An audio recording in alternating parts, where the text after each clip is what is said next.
Hey everyone, welcome back to my channel Becoming Proactive with Soumya Agarwal, and this is the another part of Audit Committee and Corporate Governance, Chapter 7 of CA Final Auditing. तो हम लोगों के 12 topics हो गए थे। Vigil mechanism का मतलब क्या था, हम लोग लास्ट विजिल मैकेनिज्म में डिस्कस कर रहे थे। तो वो क्या है, एक ऐसा मैकेनिज्म है जिसमें जो डायरेक्टर है, एम्प्लॉइज है, वो क्या कर सकते हैं, वो रिपोर्ट कर सकते हैं जेन्युइन कंसर्न। तो अगर कोई भी विक्टिमाइजेशन हो रहा है, मतलब कुछ भी गलत हो रहा है उनके साथ में, वो उस चीज के बारे में बता सकते हैं और उनको क्या दिए जाएंगे, एडिक्वेट सेफगार्ड्स दिए जाएंगे जिससे वो प्रोटेक्ट हो पाएंगे। और साथ में ये जो विजिल मैकेनिज्म है, इसमें डायरेक्ट एक्सेस किसका होता है, ऑडिट कमेटी का जो चेयरपर्सन है उसका डायरेक्ट एक्सेस होता है। ठीक है, और ये जो डिटेल्स है मैकेनिज्म की, मैंने आपको दिखाया भी था, ये वेबसाइट पे कंपनी को प्लेस करनी होती है और बोर्ड रिपोर्ट में जो है वो कंपनी को प्लेस करनी होती है, जो listed entity, not company, listed entity. ठीक है, अब बात करते हैं हम सब्सिडरी ऑफ लिस्टेड एंटिटी की। तो लिस्टेड एंटिटी की जो सब्सिडरी है उसकी बात हो रही है यहाँ। तो यहाँ पे हम 3 रेगुलेशंस के बारे में डिस्कस करेंगे। जो रेगुलेशन 16C है वो क्या बोलता है, वो ये बोलता है कि जैसे ए कोई लिस्टेड एंटिटी है, ठीक है, अब ए की जो भी इनकम है, टोटल इनकम है, कंसोलिडेटेड इनकम या उनकी नेटवर्थ है, और उनके पास एक सब्सिडरी भी है। अब क्या हुआ ना, जो सब्सिडरी थी, जो उसकी इनकम थी, सपोज ए लिमिटेड जो थी, उसकी जो आपकी कंसोलिडेटेड इनकम या नेटवर्थ थी वो थी 100 lakhs। ठीक है, ए की जो कंसोलिडेटेड इनकम थी दैट वाज 100 lakhs। अब ए की एक सब्सिडरी है, तो जो सब्सिडरी है उसकी इनकम क्या है, उसकी इनकम है 11 lakhs। अब 100 lakh का 10% कितना हुआ, 10 lakh। लेकिन ये जो सब्सिडरी है इसकी अकेले की ही इनकम 11 लाख है। तो इस केस में ये जो छोटा वाला ए है, ये सब्सिडी क्या बन जाएगी इस लिस्टेड एंटिटी की, मटेरियल सब्सिडी। ठीक है, तो रेगुलेशन 16C यही बोलता है कि अगर जो एक सब्सिडरी है उसका इनकम या नेटवर्थ 10% से ज्यादा एक्सीड कर रहा है कंसोलिडेटेड इनकम के या नेटवर्थ के, तो in that case it will be the material subsidy. और ये जो हम देखेंगे इमीडिएटली प्रीसीडिंग अकाउंटिंग ईयर की, not financial year, accounting year, ध्यान रखना है यहाँ पर। ठीक है, ये आपको परेशान कर सकता है, ये छोटे छोटे पॉइंट्स हैं, इसलिए मैं बार बार इस पे फोकस करवा रही हूँ। ओके, फिर उसके बाद में जो रेगुलेशन 24 है वो क्या बोलती है, वो ये बोलती है कि जैसे हम लोगों के केस में था ए और स्मॉल ए। ठीक है, अब जो इसमें ए वाले में जो इंडिपेंडेंट डायरेक्टर होगा ना, तो कम से कम इस एंटिटी का एक इंडिपेंडेंट डायरेक्टर इस एंटिटी के बोर्ड ऑफ डायरेक्टर्स में डायरेक्टर होना चाहिए, एज अ डायरेक्टर होना चाहिए। तो इसका इंडिपेंडेंट डायरेक्टर इसमें क्या होना चाहिए, डायरेक्टर होना चाहिए। तो ये वही बोल रहा है कि एक इंडिपेंडेंट डायरेक्टर जो बोर्ड ऑफ डायरेक्टर में है लिस्टेड एंटिटी की, वो उसकी जो सब्सिडरी है, ठीक है, वो उसकी जो सब्सिडरी है उसका क्या होना चाहिए, डायरेक्टर होना चाहिए। इसका एक्सप्लेनेशन के लिए उन्होंने ये दिया है, जो रेगुलेशन नंबर 24 है, अब यहाँ पे जो अनलिस्टेड मटेरियल सब्सिडरी जो है, तो ये वाला जो टर्म है इसके लिए इन्होंने ये बोला है कि रेगुलेशन 24 ये बोलती है, nothing anything notwithstanding anything to the contrary, जो टर्म यहाँ पर मटेरियल सब्सिडरी है ना, वो 10% नहीं है, वो 10% की जगह क्या है, 20% है। दैट मीन्स अगर हम ये वाला केस देखें, इंडिपेंडेंट डायरेक्टर वाला, ये 11 लाख वाला, तो उस पर रेगुलेशन 24 अप्लाई नहीं होगी। रेगुलेशन 24 के हिसाब से क्या है, अगर वो 21 होता है, जैसे ग्रेटर देन 20% होता, तो उस केस में होता। ठीक है, अब इक्वल टू होगा, तो इक्वल टू का हालांकि बुक में तो कुछ नहीं दे रखा, बट मैं ये मानती हूँ क्योंकि यहाँ एक्सीड्स लिखा हुआ है, इक्वल नहीं दे रखा है, तो अगर इक्वल होगा आपके एग्जाम में तो आप उसको नहीं लिख कर आओगे कि उस पर एप्लीकेबल है। तो ये चीज का ध्यान रखना, रेगुलेशन 24 में मटेरियल सब्सिडरी कौन सी, जिसकी 20% से ज्यादा इनकम हो, और रेगुलेशन 16 में क्या, 10% से ज्यादा। अब जो ऑडिट कमेटी है लिस्टेड एंटिटी का, उसको रिव्यू करने होंगे फाइनेंशियल स्टेटमेंट्स, इन पर्टिकुलर जो भी इन्वेस्टमेंट्स हुए हैं सब्सिडरी में। This is required in regard to all unlisted subsidiary. अब जरूरी थोड़ी लिस्टेड एंटिटी की सब्सिडरी भी लिस्टेड हो, इसलिए ये लोग बार बार अनलिस्टेड कर रहे हैं। तो ये बोल रहे हैं कि जो ऑडिट कमेटी है लिस्टेड एंटिटी का, वो जो अनलिस्टेड सब्सिडरी है उसके फाइनेंशियल स्टेटमेंट्स को भी रिव्यू करेगा, और ये जो है ये सारी की सारी अनलिस्टेड सब्सिडरी पे अप्लाई हो रहा है, without reference to the materiality और इन प्लेस ऑफ कॉर्पोरेशन। अभी जो हम मटेरियल इमटेरियल की बात कर रहे थे, तो ये बोल रहे हैं ये उससे मतलब नहीं है, अगर वो उसकी सब्सिडरी है, लिस्टेड एंटिटी की जितनी भी सब्सिडरी है, सबके फाइनेंशियल स्टेटमेंट्स ऑडिट कमेटी को लिस्टेड एंटिटी के रिव्यू करने होंगे। okay, and where however the subsidiary of a listed entity is itself a listed entity. तो ये लोग ये बोल रहे हैं कि अगर वो लिस्टेड एंटिटी होगी भी, अनलिस्टेड सब्सिडरी नहीं होगी, लिस्टेड सब्सिडरी होगी, उसके बाद में भी ऑडिट कमेटी को रिव्यू करना होगा। जो मिनट्स हैं बोर्ड मीटिंग के ऑफ द अनलिस्टेड सब्सिडरी वो प्लेस होंगे कहाँ, बोर्ड में जो उसकी होल्डिंग है, मतलब लिस्टेड एंटिटी में, ठीक है। और जो मैनेजमेंट है अनलिस्टेड सब्सिडरी का, वो भी पीरियोडिकली बोर्ड ऑफ डायरेक्टर्स के नोटिस में लाता रहेगा एक ऐसा स्टेटमेंट जिसमें जो भी उस सब्सिडरी के सिग्निफिकेंट ट्रांजेक्शन्स या अरेंजमेंट्स थे ना, तो उसका क्या हो, उसका एक स्टेटमेंट हो कि ये सिग्निफिकेंट ट्रांजेक्शन्स और अरेंजमेंट्स हैं, ओके।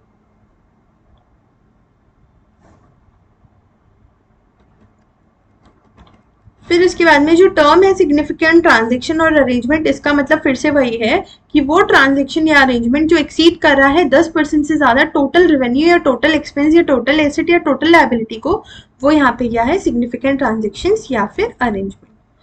फिर नेक्स्ट पॉइंट क्या बोलता है, नेक्स्ट पॉइंट ये बोलता है कि जो लिस्टेड एंटिटी है वो डिस्पोज नहीं करेगी shares in its material subsidiary resulting in reduction of its share holding to less than or equal to 50% or seize of control over the subsidiary without passing a SR। अब ये बोल रहे हैं कि जैसे सपोज आपने आपके में जो शेयर्स का था, सपोज हमारे केस में अभी इंडिपेंडेंट हमने अभी इनकम और नेटवर्थ कंसीडर करी थी। अब सपोज 100 लाख जो है वो शेयर होल्डिंग है टोटल ए की, ठीक है। अब ए क्या कर रहा है, ए अपनी सब्सिडरी को डिस्पोज कर रहा है, मतलब बेच रहा है अपना जो शेयर कैपिटल है वो। तो ये लोग ये बोल रहे हैं कि इतना भी मत बेच देना कि आप उससे जो आप कंट्रोल एक्सरसाइज कर रहे हो वो ही खो दो, या फिर आपका जो शेयर होल्डिंग है वो 50% से भी ज्यादा कम हो जाए, ठीक है। तो इतना आप डिस्पोज नहीं कर सकते, और अगर आप ऐसा कर रहे हो तो आप क्या करवाओ, एसआर पास करवाओ। मतलब अगर आप अपना जो शेयर होल्डिंग है उसको 50% से भी ज्यादा कम कर रहे हो तो उस केस में you have to pass in SR, pass a SR, okay. फिर उसके बाद में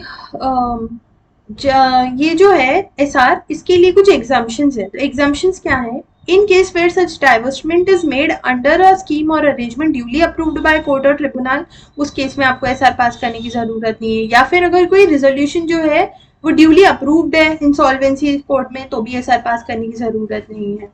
और कोई भी इवेंट जो है वो अगर डिस्क्लोज कर दिया है रिकॉग्नाइज स्टॉक एक्सचेंज में with in 1 day of its resolution plan being approved, तो उस केस में भी आपको एसआर पास करने की जरूरत नहीं है, ठीक है। तो इन 3 केसेस में आपको एसआर पास करने की जरूरत नहीं है। अभी जो सेलिंग, डिस्पोजिंग या लीजिंग है एसेट्स का, if it is amounting to more than 20% of the assets of material subsidiary on an aggregate basis during the financial year, तो उसमें भी आपको फिर क्या करना पड़ेगा, एसआर लेना होगा।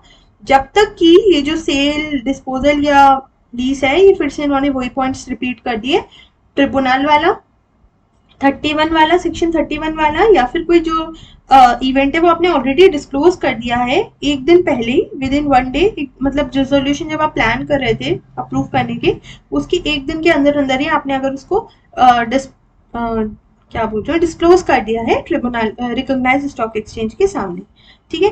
तो फिर उस केस में आपको एसआर पास करने की जरूरत नहीं है। अदरवाइज अगर आप सेल, डिस्पोज या लीज कर रहे हो 20% से ज्यादा, या फिर आप अपनी शेयर होल्डिंग कितनी कम कर रहे हो, 50% से ज्यादा, या आप अपना जो एक्सरसाइज है उसी को ही आप सीज कर दे रहे हो, आप कंट्रोल ही एक्सरसाइज नहीं कर पा रहे हो, तो उस केस में भी आपको क्या पास करना होगा, एसआर पास करना होगा। फिर 2 छोटे छोटे पॉइंट्स दे रखे, वो छोटे छोटे पॉइंट्स क्या है, जब भी एक लिस्टेड एंटिटी की लिस्टेड सब्सिडरी होगी which is itself a holding company, the above provision shall apply to the listed subsidiary insofar as its subsidiaries are concern. तो ये बोल रहा है कि अगर जो लिस्टेड एंटिटी है उसके पास में एक लिस्टेड सब्सिडरी है जो खुद किसी की होल्डिंग है, ठीक है, तो ये वाले जो प्रोविजंस है ये किस पे लगेंगे, सारी की सारी लिस्टेड सब्सिडरी पे लगेंगे, मतलब जो जो सब्सिडरी है उस सब पे लगेंगे। लाइक जैसे होता है ना, नानी, मम्मी, फिर बेटी, तो वही है कि जो जो बेटियां होंगी, मतलब जो जो सब्सिडरी होगी उस पे जितना जो उसका रोल है एज ए सब्सिडरी उस पे वो अप्लाई होगा। फिर उसके बाद में the policy for determining material subsidiary shall be disclose in the companies website, और एक वेब लिंक भी होगा एनुअल रिपोर्ट में कि जो किस हिसाब से आप जो डिटरमाइन कर रहे हो मटेरियल सब्सिडरी। वैसे तो रेगुलेशन 16 में बोला है 10%, 24 में बोला है और 20%, तो इसमें यही दिया है कि जो लिस्टेड एंटिटी है उसको एक पॉलिसी बनानी होगी कि आप किस हिसाब से जो है वो मटेरियल सब्सिडरी बनाते हो सकता है उस कंपनी की कोई अलग पॉलिसी हो, राइट। फिर उसके बाद में 13.1 में क्या दिया है, secretarial audit and secretarial compliance report of listed entity and it's material unlisted subsidiary. तो सारी की सारी लिस्टेड एंटिटी और सारी की सारी मटेरियल अनलिस्टेड सब्सिडरी को जो भी इनकॉर्पोरेट हुई है इंडिया में, उनको क्या करना होगा, एक सेक्रेटरियल ऑडिट कराना होगा और उनको एनेक्स करना होगा secretarial audit report given by a company secretary in practice. ये कौन देगा, सीएस इन प्रैक्टिस देगा सेक्रेटरियल ऑडिट रिपोर्ट, जिस भी फॉर्म में जो स्पेसिफाइड होगा along with the annual report. Okay, और ये जो भी लिस्टेड एंटिटी है उसको क्या करना होगा, सेक्रेटरियल कंप्लायंस रिपोर्ट भी सबमिट करना होगा स्टॉक एक्सचेंजेस को with in 60 days from the end of financial year. ठीक है, तो हर फाइनेंशियल ईयर के 60 दिन के अंदर अंदर उनको एक सेक्रेटरियल कंप्लायंस रिपोर्ट सबमिट करना होगा। और सेक्रेटरियल ऑडिट रिपोर्ट कौन करेगा, सेक्रेटरियल ऑडिट रिपोर्ट कौन देगा, सीएस देगा इन प्रैक्टिस, और ये भी आपको अपनी एनुअल रिपोर्ट के साथ में लगाना होगा। ओके, चलो ज्यादा देर ना करते हुए हम लोग नेक्स्ट टॉपिक पे आ जाते हैं, 14th वाला। ये बात कर रहे हैं आपकी नॉमिनेशन एंड रिम्यूनरेशन कमेटी। मैं फटाफट बता देती हूँ इसमें क्या है, और मैं आपको ना एक चीज इसमें और बता देती हूँ। आपको मैं एक एंड में जब मैं सारी कमिटीज कंप्लीट कर दूंगी तो मैं आपको एक इसका समराइज करवा दूंगी। ये जो चारों कमेटी है, कौन कौन सी 4 कमेटी है इस चैप्टर में, एक तो आपकी ऑडिट कमेटी है, एक ये जो भी आप पढ़ने वाले हो नॉमिनेशन एंड रिम्यूनरेशन कमेटी, फिर एक स्टेक होल्डर कमेटी है आपकी, और एक आपकी है रिस्क मैनेजमेंट कमेटी। ठीक है, तो हम लोग अभी पढ़े एनआरसी। तो इसमें क्या है, इसमें एटलीस्ट 3 मेंबर्स होने चाहिए। सारे के सारे कौन होने चाहिए, नॉन एग्जीक्यूटिव डायरेक्टर। तो जो आपने ऑडिट कमेटी पढ़ा था उसमें कितने थे, 3 डायरेक्टर थे। उसमें ये बाउंडेशन नहीं थी कि सारे के सारे नॉन एग्जीक्यूटिव डायरेक्टर होने चाहिए, लेकिन इसमें उन्होंने साफ साफ मेंशन किया कि एटलीस्ट 3 डायरेक्टर्स होने चाहिए, और सारे के सारे कौन होने चाहिए, नॉन एग्जीक्यूटिव डायरेक्टर। फिर उसके बाद में ऑडिट कमेटी रिकॉल करूँ, उसमें कितने इंडिपेंडेंट डायरेक्टर की जरूरत थी, मेजोरिटी मतलब 2/3, लेकिन इसमें इन्होंने कितने दिए हैं, इसमें इन्होंने दिए हैं हाफ। ठीक है, हाफ जो हो वो इंडिपेंडेंट डायरेक्टर हो। फिर जो चेयरपर्सन है वो कौन होना चाहिए, वो एक इंडिपेंडेंट डायरेक्टर होना चाहिए। ठीक है, जो चेयरपर्सन है वो एक इंडिपेंडेंट डायरेक्टर होना चाहिए। अच्छा, एक पॉइंट हमने ऑडिट कमेटी में और पढ़ा था कि अगर outstanding special right equity shares हैं तो फिर उस केस में ऑडिट कमेटी में ये था कि सारे के सारे इंडिपेंडेंट डायरेक्टर्स ही मेंबर्स बनेंगे। लेकिन इसमें इन्होंने क्या पॉइंट दिया है, इसमें इन्होंने ये पॉइंट दिया है कि अगर स्पेशल राइट वाला है ना, सुपीरियर राइट्स वाला अगर कुछ है ना, तो उसमें जो 2/3 है ऑडिट कमेटी की, वो कौन होंगे, वो इंडिपेंडेंट डायरेक्टर थे। तो ये वाला जो पॉइंट था ऑडिट कमेटी वाला कि सुपीरियर राइट वाला, उसमें क्या था, उसमें कम से कम ये था कि सारे के सारे इंडिपेंडेंट डायरेक्टर ही मेंबर्स बनेंगे। लेकिन इसमें क्या है, 2/3 भी चल जाएंगे अगर वो मेंबर्स होंगे। ठीक है, 2/3 लेकिन होने चाहिए आईडी। ठीक है, फिर उसके बाद में जो नॉमिनेशन रेम्यूनरेशन कमेटी की जो मीटिंग है वो कितनी बार करनी होगी आपको, कम से कम वो 1 बार करनी होगी आपको। इसमें इन्होंने ऐसा कुछ नहीं दिया कि आपको बहुत सारी करनी है, इन्होंने बस ये बोला कि आपको 1 बार करनी होगी एक अकाउंटिंग ईयर में मीटिंग। ओके, फिर उसके बाद में कोरम कितनी रहेगी, तो कोरम रहेगी ग्रेटर ऑफ 1/3 और 2, नॉट 3। ठीक है, 1/3 और 2, और उसमें कम से कम कौन होने चाहिए, इंडिपेंडेंट डायरेक्टर होना चाहिए। तो ये ग्रेटर बाय 1/3 और 2 तो ऑडिट कमेटी में भी था, लेकिन यहाँ पर क्या है, यहाँ पर एक इंडिपेंडेंट डायरेक्टर भी होना चाहिए। अब जिससे आप कंफ्यूज ना हो, मैं एक बार इसको ना समराइज करा देती हूँ। सिर्फ एनआरसी की हम बात करते हैं, इसमें कम से कम 3 डायरेक्टर्स होने चाहिए, 3 मेंबर्स होने चाहिए, और सारे के सारे कौन होंगे, नॉन एग्जीक्यूटिव डायरेक्टर।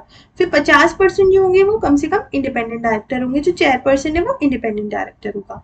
फिर जो मीटिंग है वो कम से कम 1 बार होनी चाहिए। जो कोरम है, मतलब जितने लोगों के बिना मीटिंग शुरू नहीं हो सकती, वो ग्रेटर होगा या तो 1/3 या 2 के, और उसमें कम से कम 1 होना चाहिए इंडिपेंडेंट डायरेक्टर। और इन्होंने एक चीज स्पेशल पॉइंट ये दिया था कि अगर सुपीरियर राइट वाले शेयर्स हैं तो उस केस में जो 2/3 मेंबर्स हैं वो इंडिपेंडेंट डायरेक्टर्स होने चाहिए। ओके, फिर रोल देख लेते हैं हम कि इनका रोल होता क्या है। नॉमिनेशन रेम्यूनरेशन से आपको कुछ याद आ रहा होगा, कुछ आपको आइडिया लग रहा होगा। नॉमिनेशन रेम्यूनरेशन कमेटी, तो इसका काम क्या होता है, इसका काम ये होता है कि ये फॉर्मुलेट करता है क्राइटेरिया, किस किस के क्राइटेरिया ये फॉर्मुलेट करता है कि क्या क्वालिफिकेशन रखी जाएगी, क्या पॉजिटिव एट्रीब्यूट्स एंड इंडिपेंडेंस रहेगी डायरेक्टर्स की, एंड वो रिकमेंड करेगा बोर्ड ऑफ डायरेक्टर्स को एक ऐसी पॉलिसी जो रिलेटेड होगी किससे, रेम्यूनरेशन की। सो बेसिकली ये रेम्यूनरेशन और नॉमिनेशन मतलब उनको सिलेक्ट करने का तरीका और उनको कितना पे दिया जाएगा उसका क्राइटेरिया फॉर्मुलेट करता है। फिर ये क्राइटेरिया इसलिए भी फॉर्मुलेट करता है कि हम परफॉर्मेंस के हिसाब से परफॉर्मेंस हम कैसे इवेल्युएट करें, क्योंकि परफॉर्मेंस के अकॉर्डिंग में ही तो फिर आप उनको पे करोगे। तो एक क्राइटेरिया ये भी बताता है कि कैसे आप जो है परफॉर्मेंस इवेल्युएट कर सकते हो डायरेक्टर्स की। फिर ये डिवाइस करता है एक पॉलिसी ऑन बोर्ड डाइवर्सिटी। उसके बाद में ये उन लोगों को आइडेंटिफाई करेगा एनआरसी जो लोग क्वालिफाइड हैं टू बिकम डायरेक्टर्स एंड जो सीनियर मैनेजमेंट में भी अपॉइंट हो सकते हैं। फिर ये भी डिसाइड करेगा कि क्या इंडिपेंडेंट डायरेक्टर का जो टर्म है उसको एक्सटेंड करना चाहिए, कंटिन्यू करना चाहिए, क्योंकि ये क्या करता है, क्राइटेरिया बनाता है इवैल्यूएशन का। तो अगर परफॉर्मेंस अच्छा होगा तो हो सकता है वो एंटिटी जो है उसको as an independent director continue रखे। और इसका काम ये भी होता है कि बोर्ड को जो भी रेम्यूनरेशन पेएबल रह गई है वो बताता है बोर्ड को। ठीक है, जो चेयरपर्सन है एनआरसी का उसको एनुअल जनरल मीटिंग में प्रेजेंट रहना चाहिए जिससे वो शेयर होल्डर्स को उनकी क्वेरीज का आंसर कर सके। उसके बाद में हम नेक्स्ट कमेटी पे आ जाते हैं, stakeholders relationship committee. Stakeholders कौन होंगे, जो उस एंटिटी में इन्वेस्ट करेंगे। तो लिस्टेड एंटिटी में कौन कौन होंगे स्टेक होल्डर्स में, share holders, debentures, other securities, जो बेसिकली इस कंपनी से एसोसिएटेड है।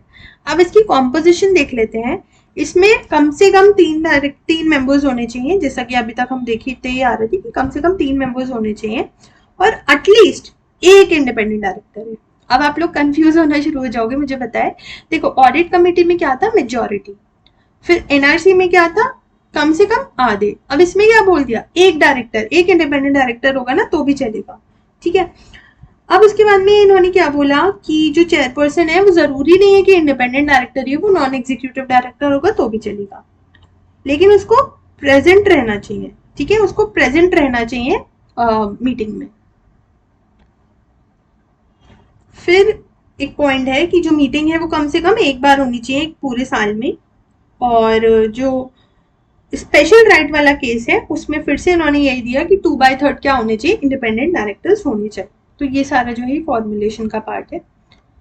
फिर उसके बाद में हम देख लेते हैं ये क्या करते हैं। तो इनका काम स्टेक होल्डर से रिलेटेड होता है। तो बेसिकली जो भी ग्रीवेंसेज होते हैं सिक्योरिटी होल्डर की, जो भी शिकायतें होती हैं उसकी देखते हैं, कंप्लेंट्स के बारे में देखते हैं। फिर ये मेजर्स भी देखते हैं कि कैसे आप जो है एक्सरसाइज कर सकते हो वोटिंग राइट शेयर होल्डर्स का इफेक्टिवली। ये रिव्यू करते हैं एडहेरेंस टू सर्विस स्टैंडर्ड्स जो लिस्टेड एंटिटी ने अडॉप्ट कर रखे हैं, और ये रिव्यू करते हैं वेरियस मेजर्स एंड इनिशिएटिव्स जो लिस्टेड एंटिटी ने लिए हैं for reducing the quantum of unclaimed dividend. जैसे अनक्लेम्ड डिविडेंड्स का क्वांटम जो है वो डिक्रीज हो जाए। ठीक है, तो उसके लिए भी ये क्या करते हैं, ये रिव्यू करते हैं। So they review the various measures and initiatives जो लिस्टेड एंटिटी ने लिए हैं जिससे क्वांटम जो है अनक्लेम्ड डिविडेंड्स का वो कम हो जाए, मतलब टाइमली जो है वो डिविडेंड्स वगैरह आप डिस्ट्रीब्यूट कर दो। ओके, जो ऑडिटर है वो क्या करेगा इस केस में, वो असर्टेन करेगा मिनट्स को बोर्ड मीटिंग से, और फिर वो क्या करेगा, वो ये देखेगा कि क्या proper stakeholders relationship committee set हुई है और क्या ये प्रॉपर रिड्रेसल करते हैं।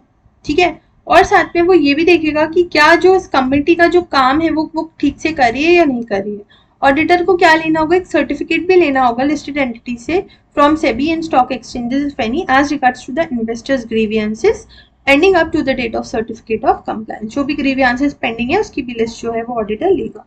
अब हम आते हैं अपनी नेक्स्ट कमिटी पे जो बात करता है रिस्क मैनेजमेंट कमिटी। तो रिस्क मैनेजमेंट कमेटी का क्या फॉर्मेशन है, रिस्क मैनेजमेंट कमेटी का ये है कि यहाँ पे भी कम से कम 3 मेंबर्स होने चाहिए, लेकिन जो मेजॉरिटी मेंबर्स हैं, मेजॉरिटी मेंबर्स जो हैं वो कौन होने चाहिए, members of board of directors. ये एक स्पेशल पॉइंट है यहाँ पे।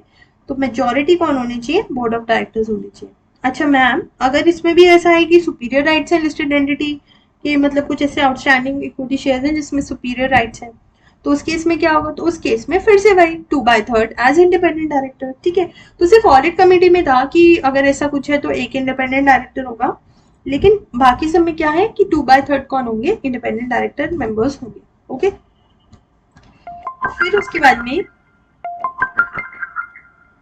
जो नंबर ऑफ इंडिपेंडेंट डायरेक्टर यहाँ चाहिए वो कौन होने चाहिए, एक चाहिए। चेयरपर्सन यहाँ पे डायरेक्टर होगा। यहाँ पे एनईडी आईडी नहीं होगा, या सिर्फ इन्होंने डायरेक्टर मेंशन करा है। अब वो कैसा भी डायरेक्टर हो, एग्जीक्यूटिव हो, नॉन एग्जीक्यूटिव हो, कैसा भी।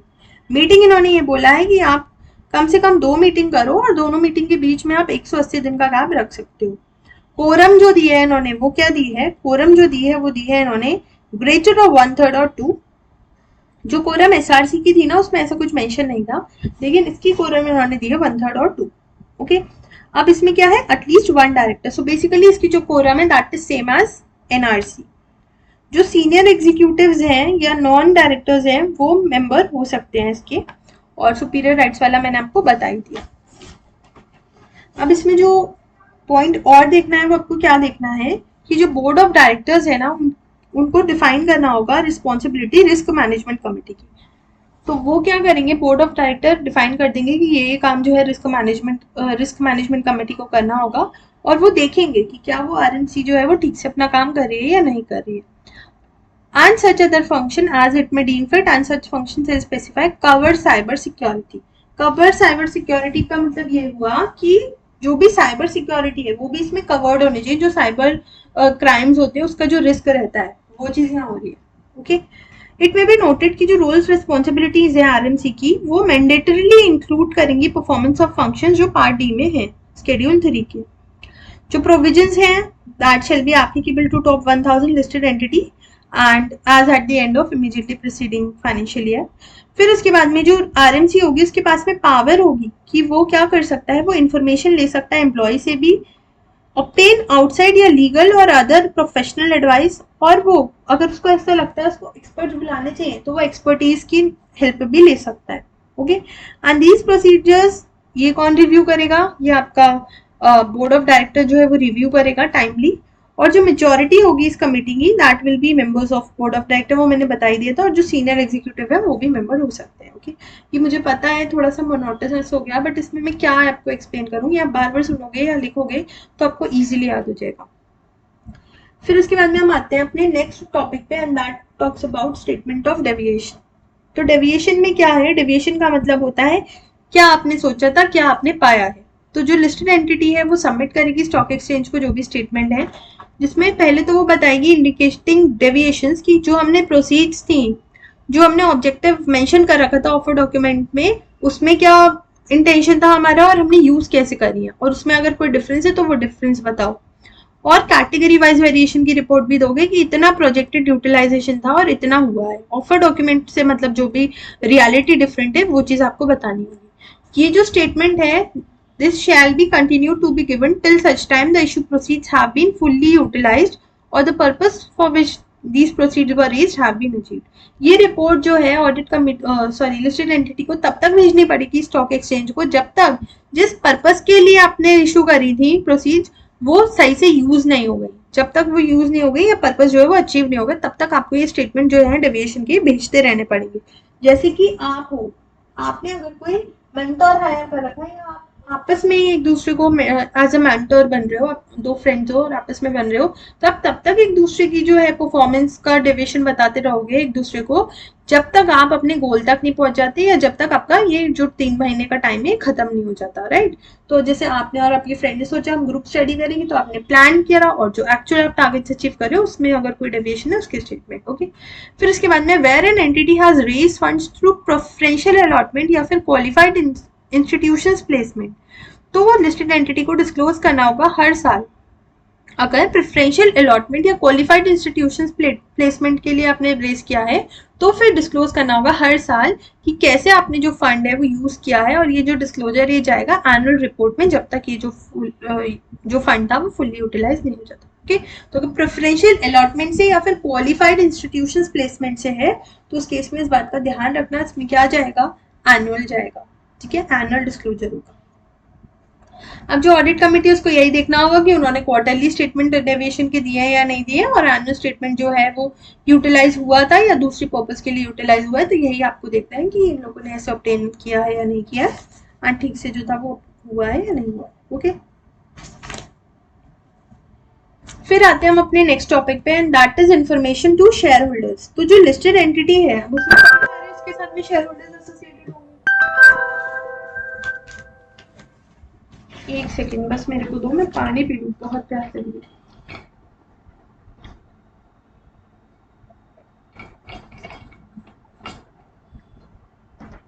ओके तो बहुत सारे लोग जो है वो लिस्टेड एंटिटी से एसोसिएटेड होते हैं, तो उनको भी तो कोई इन्फॉर्मेशन देनी चाहिए ना।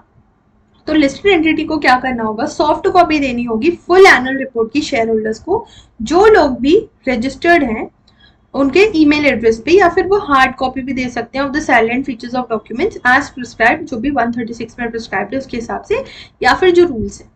अगर ईमेल एड्रेस जो है वो रजिस्टर्ड नहीं है उन शेयर होल्डर्स के, तो not less than 21 days before the, एक सेकेंड इसको पूरा पढ़ते हैं, और rules made thereunder unless the full annual has been specifically requested. तो इसमें ये लोग ये बोल रहे हैं कि जैसे आप अगर उनके ईमेल एड्रेस जो है वो रजिस्टर्ड है तो उनकी ईमेल आईडी पे भेज दो, अगर ईमेल एड्रेस रजिस्टर्ड नहीं है तो हार्ड कॉपी भेज दो सिर्फ सैलेंट फीचर्स की उन डॉक्यूमेंट्स की, या फिर जो भी रूल्स बनाए हैं जब तक वो रिक्वेस्ट ना करें, ठीक है, जब तक वो रिक्वेस्ट ना करें कि आप हमें फुल भेजो तब तक आप क्या कर दो, अगर रजिस्टर्ड नहीं है तो आप सिर्फ साइलेंट फीचर्स जो है वो भेज सकते हो उनके एड्रेसेस पे। और ये काम कब होना चाहिए, not less than 21 days before the annual general meeting, तो 21 दिन पहले एनुअल जनरल मीटिंग के ये काम हो जाना चाहिए उनको भेजने का, ठीक है। अब in case appointment of new director या फिर आप उसी डायरेक्टर को रीअपॉइंट कर रहे हो, शेयर होल्डर्स को कुछ और इन्फॉर्मेशन भी मिलनी चाहिए। शेयर होल्डर्स को क्या मिलना चाहिए कि जो डायरेक्टर आ रहा है उसका रिज्यूमे क्या है, फिर वो किस किस काम में एक्सपर्ट है, उसका क्या रिलेशन है डायरेक्टर्स के साथ में, disclosure of relationship between directors इंटर्स, फिर जो नेम है लिस्टेड एंटिटी का जिसमें जो पर्सन है जो डायरेक्टर बन के आने वाला है वो डायरेक्टरशिप या मेंबरशिप होल्ड करता है, और जो शेयर होल्डिंग है नॉन एग्जीक्यूटिव डायरेक्टर की लिस्टेड एंटिटी में including shareholding as a beneficial owner, कहीं वो जो डायरेक्टर है वो बेनिफिशियल ओनर तो नहीं है।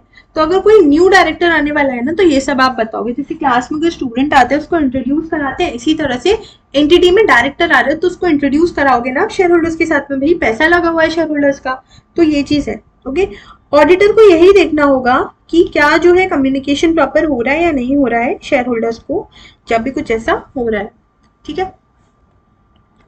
अब आते हैं हम अपने 19th वाले टॉपिक पे, ये बात करता है ट्रांसफर या ट्रांसमिशन की या ट्रांसपोजिशन की ऑफ सिक्योरिटीज। तो जो बोर्ड ऑफ डायरेक्टर्स हैं उनके पास में पावर होती है, वो क्या कर सकते हैं, पावर ऑफ ट्रांसफर को डेलीगेट कर सकते हैं, जो उनके पास पावर होती है ट्रांसफर करने की सिक्योरिटीज को वो डेलीगेट कर सकते हैं, मतलब दे सकते हैं, किसको दे सकते हैं, किसी भी कमेटी को या किसी कंप्लायंस ऑफिसर को या किसी रजिस्ट्रार को, ठीक है, कि आप जो है ये पावर जो है ये आप ट्रांसफर कर सकते हो, इशू कर सकते हो या ट्रांसफर कर सकते हो, ठीक है। However, ये जो बोर्ड ऑफ डायरेक्टर्स हैं या फिर जो डेलीगेटेड अथॉरिटी है इनको क्या करना होगा, इनको कुछ फॉर्मेलिटीज करनी होगी attend pertaining to the transfer of security at least once in a fortnight, मतलब ट्रांसफर करने से पहले एक बार क्या करो, कुछ फॉर्मेलिटीज है उसको पूरा कर दो। It may be noted that the delegated authority shall report on transfer of securities to the board of directors in each meeting. तो ये लोग ये बोल रहे हैं कि अगर जैसे बोर्ड ने डेलीगेशन कर दी तो जो डेलीगेटेड अथॉरिटी है उसको रिपोर्ट करना होगा ट्रांसफर ऑफ सिक्योरिटीज के बारे में बोर्ड ऑफ डायरेक्टर के, क्योंकि ऑल्दो उन्होंने ट्रांसफर कर दिया लेकिन बोर्ड ऑफ डायरेक्टर को इस चीज का पता लगना चाहिए कि हो क्या रहा है जो सिक्योरिटीज है उनके साथ में। अब एक ऑडिटर जब ऑडिट करने जाएगा तो वो यही देखेगा, मिनट्स उठाएगा वो बोर्ड मीटिंग के और ये देखेगा कि क्या कुछ ऐसा डेलीगेशन हुआ है, delegated the power of share transfer to an officer और कमिटी और registrar and share transfer agent, मतलब इन चारों को कर सकते हो तो क्या ऐसा हुआ है। फिर वो क्या करेगा, वो वेरीफाई करेगा रिकॉर्ड्स। देखो ये जो है ना छोटे छोटे पैराग्राफ्स की ऑडिटर शुड तो आपको क्वेश्चन आ सकते हैं कि ये सिचुएशन है तो ऑडिटर का क्या रोल है वो आपको बताना होगा। ओके, तो ऑडिटर क्या करेगा, उसको वेरीफाई करना होगा from the records maintain to ascertain whether the delegated authority has attended to share transfer formalities at least once in a night. ऊपर दे रखा था ना कि फॉर्मेलिटीज करो और सर्टेन, तो क्या उन्होंने करी है। साथ में ऑडिटर में वेरीफाई कि कोई भी जो ट्रांसफर रिक्वेस्ट पेंडिंग है more than a fortnight and are not attended in terms of its regulation, मतलब कोई भी जो पेंडिंग है रिक्वेस्ट तो वो कौन कौन सी है, कितनी है और वो अनअटेंडेड क्यों रही है, क्या रही है, चीजें सब ऑडिटर को क्या करनी पड़ेगी, उसको ये सारी चीजें देखनी पड़ेंगी। ओके, फिर आते हैं हम अपने नेक्स्ट टॉपिक पे जो बात करता है कंप्लायंस सर्टिफिकेट। मैंने बोला था ना छोटे छोटे टॉपिक्स है 24 तक, तो ये बहुत जल्दी जल्दी हो जाएंगे। अब मैं जल्दी से आपको 21 वाला टॉपिक भी करवा देती हूँ, 20 वाला टॉपिक भी करवा देती हूँ। कंप्लायंस सर्टिफिकेट की बात हो रही है पार्ट बी की, पार्ट बी की बात हो रही है compliance certificate, part B of schedule 3। और फोर्टनाइट का मतलब अगर आपको नहीं पता हो तो फोर्टनाइट का मतलब होता है 2 वीक्स, ठीक है। जो ऊपर था ना फोर्टनाइट में आप करो, उसका मतलब होता है 2 वीक्स। सो बेसिकली मोटा मोटा ही 14 डेज की बात होती है यहाँ, इसलिए हम उसको फोर्टनाइट कहते हैं। कंप्लायंस सर्टिफिकेट की बात कर लेते हैं। जो सीईओ और सीएफओ है उसको सर्टिफाई करना होगा बोर्ड को कि जो सर्टिफाई करना होगा बोर्ड को कि उन्होंने क्या करा है, रिव्यू करा है फाइनेंशियल स्टेटमेंट्स को और कैश फ्लो स्टेटमेंट को for the year, and to the best of their knowledge and belief ये जो स्टेटमेंट है इसमें कोई भी मटीरियल अनट्रू स्टेटमेंट नहीं है, ये कुछ भी ओमिट नहीं कर रहे हैं मटीरियल फैक्ट, और इनके जो स्टेटमेंट्स हैं ये मिसलीडिंग नहीं है, ठीक है। तो कुछ भी ऐसा नहीं है जिसमें ऐसा कुछ हो। And these statements together present a true and fair view of the listed entity affairs and are in compliance with existing accounting standards and applicable law and regulations. तो सीए और सीएफओ को ये सारी चीजें जो है वो बोर्ड को करना होगा कि उन्होंने रिव्यू कर लिया, उसमें ऐसे कुछ भी प्रॉब्लम नहीं है। साथ में उनको दूसरी चीज ये बतानी होगी कि उन्होंने best of the knowledge and belief ये भी देख लिया है कि कोई भी ट्रांजेक्शन जो है जो लिस्टेड एंटिटी के साथ में हुआ है वो फ्रॉड का, इलीगल या वायलेटिव कोड ऑफ कंडक्ट का नहीं है। और उनको ये भी सर्टिफाई करके देना होगा कि वो एक्सेप्ट करते हैं कि उनकी रिस्पॉन्सिबिलिटी है कि वो स्टैब्लिश करें और मेंटेन करें internal controls for the financial reporting, and उन्होंने ठीक तरह से इवैल्यूएट कर लिया है कि जो इंटरनल कंट्रोल सिस्टम है वो बहुत ज़्यादा इफेक्टिव है, and they have disclose to the auditors and audit committee also कि जो भी डेफिशिएंसीज अगर उन्हें मिली थी वो उन्होंने डिस्क्लोज कर दी है, of which they were aware, and जो नेसेसरी स्टेप्स हैं उन डेफिशिएंसीज को दूर करने के लिए वो भी उन्होंने ले लिए। ये कौन दे रहा है, सीईओ या सीएफओ दे रहा है, किसको दे रहा है, बोर्ड को दे रहा है, ठीक है। ऑल्सो उनको ये भी बताना होगा बोर्ड को कि they have indicated to the auditors and audit committee जो भी सिग्निफिकेंट चेंजेस जो उन्हें लग रहे थे वो होने चाहिए इंटरनल कंट्रोल में, और सिग्निफिकेंट चेंजेस जो अकाउंटिंग पॉलिसीज में थी ड्यूरिंग द ईयर, एंड वो जो सेम है उसका डिस्क्लोजर आपको किस में देना होगा, नोट्स टू फाइनेंशियल स्टेटमेंट्स में। और साथ में उन्होंने इंडिकेट कर दिया ऑडिटर्स और ऑडिट कमेटी को जो भी इंस्टांसेस हैं सिग्निफिकेंट फ्रॉड के, अगर उनको उसके बारे में पता लग गया तो बेसिकली उन्होंने उसके बारे में भी बता दिया। अब जो पार्ट भी है शेड्यूल 2 का वो क्लियरली ये बोलता है कि ये जो रिस्पॉन्सिबिलिटी है ये किसको ऊपर है, सीईओ और सीएफओ के ऊपर है in relation to establishing and maintaining the internal controls over the financial reporting, ठीक है। तो ये बोर्ड की नहीं है, किसकी है, सीईओ और सीएफओ की रिस्पॉन्सिबिलिटी है। तो जो कंप्लायंस सर्टिफिकेट है ये क्यों दिया जा रहा है, compliance certificate has to assert that they have evaluated, मतलब उन्होंने अपना काम कर लिया है और उन्होंने ये देख लिया है कि इंटरनल कंट्रोल जो है इफेक्टिव है। और जो कंप्लायंस सर्टिफिकेट है वो फर्दर ये भी बताएगा, मैनर बताएगा जिसमें जो डेफिशिएंसीज हैं इन द डिजाइन या ऑपरेशन ऑफ इंटरनल कंट्रोल्स वो ठीक से वेरीफाई हो रही हैं, तो वो डेफिशिएंसीज को भी पकड़ेगा और वो स्टेप्स भी लेगा कि वो डेफिशिएंसीज जो है वो हो पाए। तो मेन एम यही है कि तो उन्होंने वेरीफाई कर लिया, गलतियां निकाल ली और गलतियों को ठीक कर दिया। किसने कर दिया है, सीईओ और सीएफओ ने। तो in the context of internal control auditor को क्या देखना होगा कि क्या मैनेजमेंट ने इंटरनल कंट्रोल फ्रेमवर्क लगा रखा है, क्या प्रॉपर इवैल्यूएशन हुआ है, प्रॉपर इवैल्यूएशन में कोई गलतियां थी वो ठीक से रेक्टिफाई हुई हैं, ठीक है, कोई भी सिग्निफिकेंट चेंज हुआ है इंटरनल कंट्रोल्स में, अकाउंटिंग पॉलिसीज में, और उसको ये भी देखना होगा कि क्या एडिक्वेसी है कंप्लायंस सर्टिफिकेट की, and should review the same in regards जो भी मैटर्स थे उनके अकॉर्डिंग्स में है वो जो कंप्लायंस सर्टिफिकेट लिया था। For this purpose he should refer the minutes of audit committee meetings. In situations जहाँ पे नेगेटिव या एडवर्स कमेंट्स हैं या फिर एक्सक्लूजन्स या डिस्क्लेमर्स हैं कंप्लायंस सर्टिफिकेट में, मतलब सी और सीएफओ ने कुछ एडवर्सिटी बता रखी है, तो ऑडिटर को क्या करना होगा, उस चीज का मेंशन करना होगा ऑडिट रिपोर्ट में, और उसको क्या करना होगा, उसको सर्टिफिकेट मतलब उसको ऑडिट रिपोर्ट या फिर जो कंप्लायंस सर्टिफिकेट देना होता है ना कॉर्पोरेट गवर्नेंस का, तो इन दोनों में से किसी एक चीज में उस चीज का मेंशन करना होगा कि जो सर्टिफिकेट मिला है कंप्लायंस सर्टिफिकेट उसमें क्या है, नेगेटिविटी है। ओके, अब आते हैं हम अपने नेक्स्ट टॉपिक पे जो बात करता है डिस्क्लोजर्स।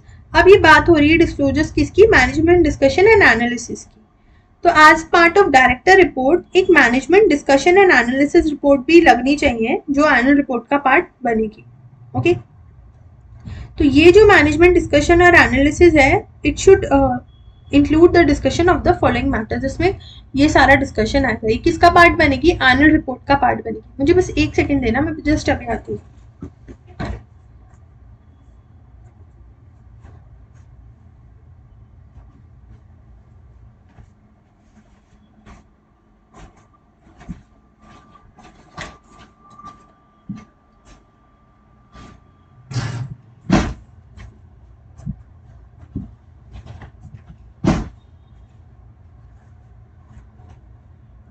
हाँ जी, डिस्क्लोजर्स। तो डायरेक्टर रिपोर्ट के साथ में मैनेजमेंट डिस्कशन और एनालिसिस रिपोर्ट होगी। अब इसमें क्या क्या होगा, जो भी मैनेजमेंट का डिस्कशन और एनालिसिस होगा ना वही होगा। एक तो आप देखो इसमें लिख सकते हैं सॉर्ट आपने पढ़ा है, SWOT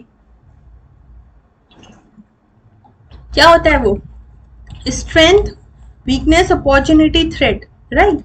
जो भी मतलब मैनेजमेंट डिस्कशन और एनालिसिस कर रहा है कि ये अपॉर्चुनिटीज हैं, ये थ्रेट्स हैं, ये रिस्क हैं, ये कंसर्न्स हैं, इंडस्ट्री का स्ट्रक्चर क्या है, आउटलुक क्या है, डिस्कशन क्या है फाइनेंशियल परफॉर्मेंस का, फिर ये सारे टर्नओवर्स, इसमें कोई सिग्निफिकेंट चेंज तो नहीं आए, मतलब 25% से ज़्यादा चेंज तो नहीं आया पिछले सालों से।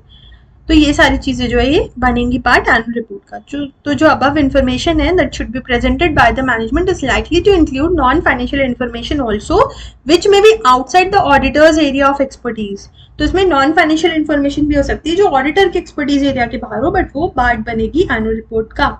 इन सच सिचुएशंस ऑडिटर क्या कर सकता है, ऑडिटर को माइंड में रखना होगा ऐसे 315 identifying and assessing the risk of material misstatement through understanding the entity and its environment and the fact कि वो जो है वो सिर्फ रिव्यू करने के लिए, वेरीफाई करने के लिए नहीं है, ये भी ऑडिटर के दिमाग में होना चाहिए।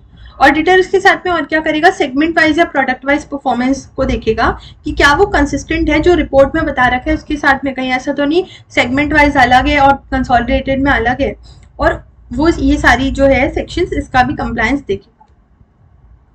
फिर 22 वाला बात करता है अदर डिस्क्लोजर्स की। तो this is the disclosure, Elodie regulation जो है रिक्वायर करता है कुछ सर्टेन डिस्क्लोजर्स। तो एक तो ये बोलता है कि लिस्टेड एंटिटी को टाइमली और एक्यूरेटली डिस्क्लोज करना चाहिए सारे के सारे मटेरियल मैटर्स को जो भी फाइनेंशियल सिचुएशन में ज़रूरी है, परफॉर्मेंस में ज़रूरी है, ओनरशिप में ज़रूरी है, जो भी इंफॉर्मेशन प्रिपेयर्ड एंड डिस्क्लोज है in accordance with the prescribed standards है या नहीं है। फिर चैनल्स हैं क्या लोगों को बातें बताने की, डिस्क्लोज करने की, एंड वो जो है चैनल्स जो हैं that should provide for equal timely and cost efficient access to relevant information by users. और जो मिनट्स हैं वो ठीक से मेंटेन हो रहे हैं या नहीं हो रहे हैं। तो ये चीज़ें जो है डिस्क्लोजर एंड ट्रांसपेरेंसी के बारे में बात करता है। डिस्क्लोजर ऑफ इवेंट्स और इन्फॉर्मेशन में क्या है, सारी की सारी लिस्टेड एंटिटी को डिस्क्लोजर्स करने होंगे इवेंट्स में या इन्फॉर्मेशन में which in the opinion of the board of director of the listed company is material. तो बेसिकली जो जो मटेरियल डिस्क्लोजर्स हैं उसका आपको डिस्क्लोज करना होगा।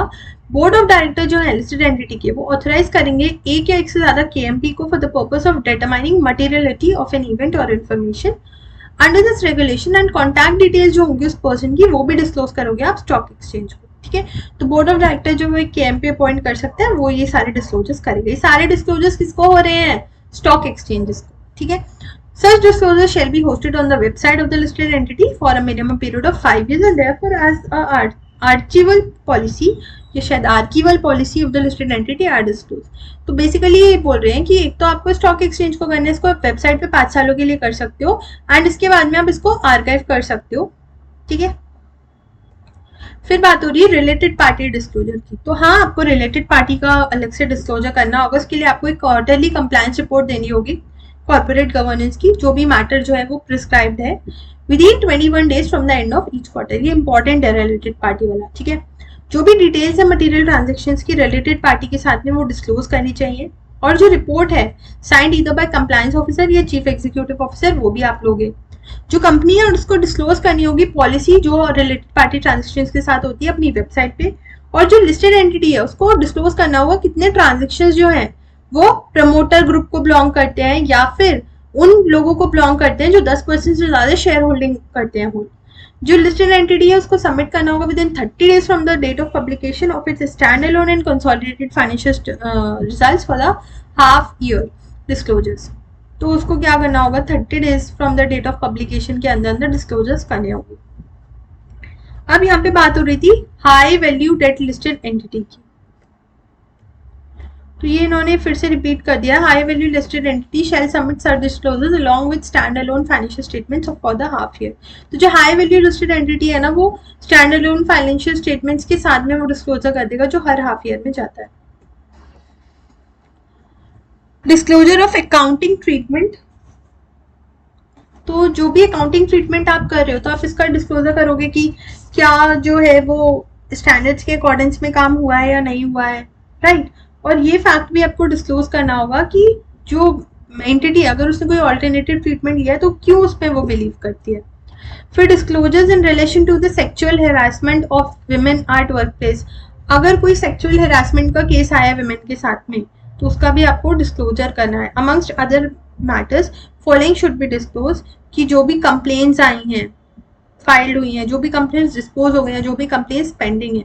अदर डिस्क्लोजर्स भी बहुत सारे हैं, ये मुझे ना ज़्यादा रेलेवेंट नहीं लगा था इसलिए मैंने इसको दौड़ा दिया है। और अब मैं क्या करूँगी, एक कंबाइन चैप्टर की जो है वो 1-2 दिन में पोस्ट कर दूंगी पूरी की पूरी वीडियो, तो उससे जो चैप्टर है ना आपको बहुत जल्दी हो जाएगा रिवाइज। ठीक है, तो उसके लिए मुझे थोड़ा टाइम लगेगा, 1-2 दिन में मैं कर दूंगी, या हो भी सकते जब तक ये वीडियो आप तक पहुंचे वो ऑलरेडी अपलोडेड है। तो प्लेलिस्ट में चेक कर लेना, उसमें जरूर होगी। एक अलग से मैं बनाऊंगी playlist audit committee and corporate governance की, उसमें होगी। ठीक है, फिर उसके बाद में हम बात करते हैं रिपोर्ट ऑन कॉर्पोरेट गवर्नेंस। तो जो लिस्टेड एंटिटी है उसको एक quarterly compliance report on corporate governance देनी होगी, जिस भी फॉर्मेट में बोर्ड ने स्पेसिफाई कर रखी है 21 दिन के अंदर अंदर एंड ऑफ द क्वार्टर की। जो रिपोर्ट है वो कौन साइन करेगा, या तो कंप्लायंस ऑफिसर या चीफ एग्जीक्यूटिव ऑफिसर। जो ऑडिटर है उसको असर्टेन करना होगा कि क्या बोर्ड ऑफ डायरेक्टर्स ने have included in the annual report a separate section on corporate governance, मतलब जो एनुअल रिपोर्ट है उस लिस्टेड एंटिटी की उसमें कॉर्पोरेट गवर्नेंस का अलग से सेक्शन है या नहीं है, ये चीज ऑडिटर चेक करेगा। Any data in the report on corporate governance should not be inconsistent, जो फाइनेंशियल स्टेटमेंट्स है उसके साथ में इनकंसिस्टेंट नहीं होनी चाहिए। अब बात कर लेते हैं लास्ट टॉपिक की, जो कि ऑडिटर सर्टिफिकेट। तो जो भी लिस्टेड एंटिटी है उसको ऑब्टेन करना होगा कंप्लायंस सर्टिफिकेट या तो सीएस से या सीए से, रिगार्डिंग की क्या जो कंडीशंस कॉर्पोरेट गवर्नेंस में थी वो कंप्लाई हुई है या नहीं हुई है। अब सारा एनालिसिस करके या तो एडवर्स आएगा रिपोर्ट, या सब कुछ ठीक आएगा, या अनक्वालिफाइड आएगा, या फिर क्वालिफाइड आएगा। तो depending on the facts and circumstances कुछ सिचुएशंस हो सकती हैं ऐसी जो क्वालिफिकेशन या है या एडवर्स रिमार्क आए, या फिर disclosure without necessarily making it a subject matter of qualification in the auditor certificate in respect of compliance of corporate governance। तो इतनी कॉम्प्लिकेटेड सी लैंग्वेज में दे रखा है, मैं इसमें बता देती हूँ। देखो इसमें 3 बातें होंगी, एक तो या तो एडवर्स आएगा या क्वालिफाइड आएगा, या फिर हो सकता है कि ऑडिटर इसको एज अ क्वालिफिकेशन या एडवर्स रिमार्क ना ले, बल्कि इसका क्या कर दे, सिंपली डिस्क्लोजर कर दे कि मतलब मैं इसको ये तो नहीं बोल रहा कि ये एकदम क्वालिफाइड स्टेटमेंट में दे रहा हूँ या एडवर्स दे रहा हूँ, लेकिन ये कुछ डिस्क्लोजर्स हैं that can be subject to qualification. ठीक है, इन रिस्पेक्ट टू। तो जैसे सपोज इन्होंने एग्जांपल दिए हैं कि अगर कोई क्वालिफाइड या इंडिपेंडेंट ऑडिट कमेटी जो सेटअप नहीं हुई है, अगर जो चेयरमैन है वो इंडिपेंडेंट डायरेक्टर नहीं है, अगर ऑडिट कमेटी 4 बार मीटिंग ही नहीं करती है, जो नंबर ऑफ एग्जीक्यूटिव डायरेक्टर्स हैं, नॉन एग्जीक्यूटिव डायरेक्टर वो 50% से अगर कम हो गए हैं।